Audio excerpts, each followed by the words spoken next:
The aircraft carrying controversial Kenyan lawyer Miguna Miguna is scheduled to land at the Jomo Kenyatta International Airport on 11th January 2020. And for the sake of those who think that January 11th, 2020 is so far off, let me remind you, it is barely 25 days away. Now, ordinarily, the return of a Kenyan to their motherland should be no big deal. Yeah. However, this is Miguna Miguna. Indeed, to date, it still remains a deep mystery for many Kenyans, the circumstances around which this great son of Kenya was bundled, forced out, deported from his own motherland. It still remains a deep mystery. Why? Why should it be necessary to drag somebody, actually drag them onto an aircraft, and when that doesn't work, to inject him with something so that he passes out, and then comes to only when they're landing in a faraway country, Dubai? And don't even bring up the fact that this is against international flying regulations. You can't just put somebody to sleep and put them on a plane. That is not allowed. And let us not even get into the very tiresome and idiotic argument that, oh, this guy was trying to enter the country without a passport.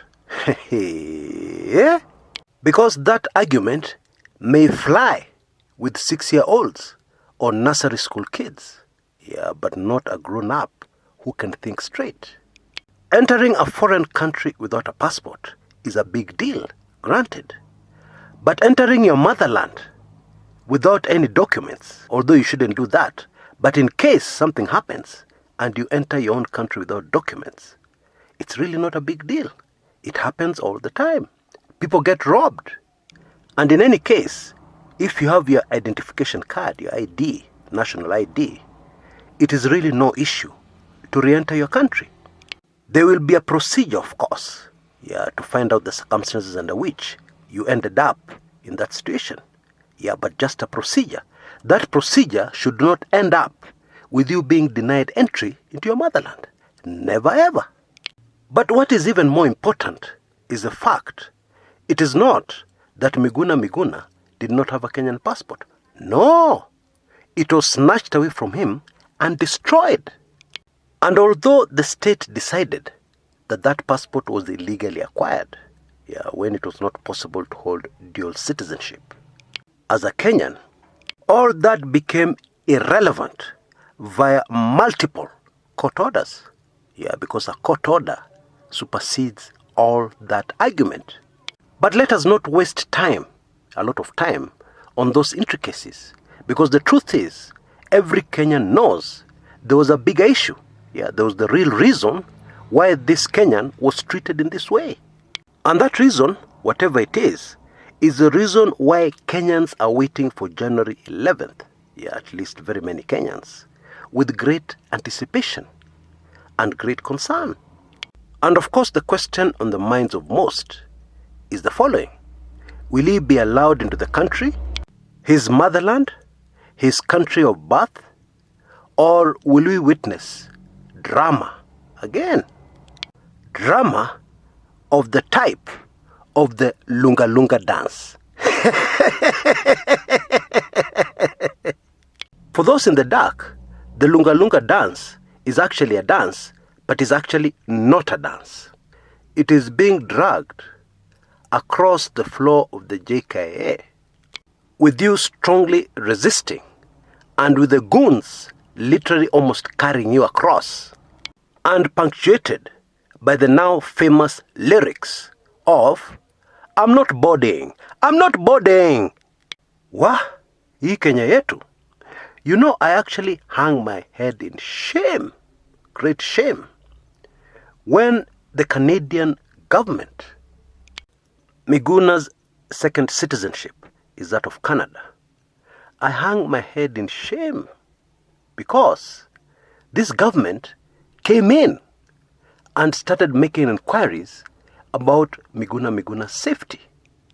Yes, Miguna was one of its citizens, but surely A foreign government, a very far away foreign government, inquiring about the safety of a person who is in their motherland.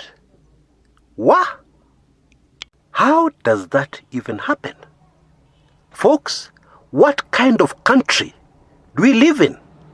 What kind of Stone Age banana republic do we live in? Yeah, and call our country? What? You know, as an African, we already have our hands full. Yeah, all the time trying to prove to the Mzungu that we have something between our ears. Daily fighting the notion, the backward notion inside the heads of some white people, that we're actually monkeys, more monkeys than human. And then some Africans go ahead and hand over evidence on a silver platter, that will be used by these racists, to prove their point, their alleged point, that actually we're monkeys. Because whichever angle you look at this is pure monkey business. And I'm fully aware that lawyer Miguna Miguna has his issues. I know them very well. I've talked about them a lot on this channel. Still, it is shocking that Kenyans have not gotten angry and asked, what is happening here? Why? Why are you treating this person like this? Because yesterday it was Miguna, but I assure you tomorrow it will be you. And then we'll see what you'll say, when some Kenyans start saying, oh, so-and-so was trying to enter the country without a valid passport, his own motherland without a valid passport. Now, don't get me wrong. You know the usual annoying and silly Kenyan habit of where when you start to speak the truth, people start saying, oh, so-and-so has bribed you. Many have even said it about the rapper King Kaka. But just to make sure I set the record straight, I don't agree with many things that Miguna Miguna does. I don't agree with his politics. I don't support a revolution. Although it seems we are rapidly heading exactly there. And of course I can't stop it. Nobody can stop a revolution. Indeed, in my view, this great son of Kenya does not have the qualities of being a successful politician. And I am not talking about those people in Kenya we call politicians, but are actually thugs and crooks. No, I'm talking of great Africans like the late Nelson Mandela. In politics, you must have the ability of separating your personal emotions and personal injury that you yourself have suffered from the greater cause, from what you want to do for your country to benefit a vast majority of its citizens. You must be able to do that. And I'm afraid, I could be wrong, that I don't believe that this great son of Kenya has the capabilities to do that, as already displayed. But having said that, I'm greatly angered at the way Miguna Miguna has been treated, by his own country. It is not acceptable. It should never be acceptable. Ever, ever. So, what is the real reason behind this Miguna Miguna drama? Behind the way he was treated? Now, I've said before on this channel that the reasons are more personal than anything else. And I firmly stand by that thesis. You know, the thugs and crooks we have in Kenya, that we call politicians, have a golden rule. Let me illustrate it in this way. There are these guys, men, who are bitter enemies. And sometimes they meet in places where the wives are present. And they exchange insults. Maybe they even fight. And they will say all manner of things about each other. Negative things, of course. But they will never, ever talk about each other's mpango wakando or mistresses. No matter how vicious and violent their fight against each other is, they will never go there. It is some kind of code of honor. And crooks and thugs, like the politicians who rule Kenya, also have their own code of honor. There are certain things that will never be discussed in public, even when the opposition is bitterly against the government. They will never, ever break that code of honor. Yeah, but Miguna broke it. And in my view, there's nothing wrong with what he did.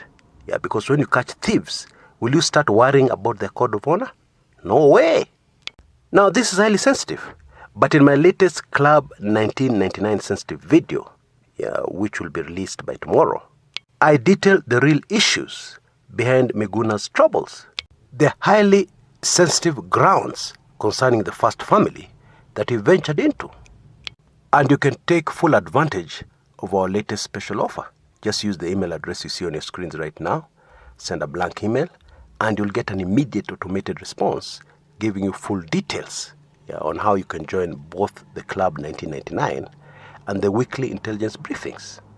Now, before I go, let me set the record straight, in case somebody says I went and rubbished Miguna Miguna in terms of him making any impact in Kenyan politics and in the Kenyan political situation. Now, although I don't agree with Miguna Miguna's politics, that's a personal view, my answer to the question is that is he capable of leading a revolt in Kenya that will bring change will surprise most of you. Because my answer is yes.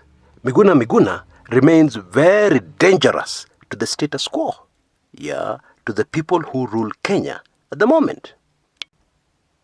And if you want evidence that Miguna is dangerous for Kenya right now, dangerous for the corrupt crooks who hold the power in this country, then just sample King Kaka the rapper's song and the reaction of the Kenyan public. Many Kenyans say that a revolution is inevitable in Kenya.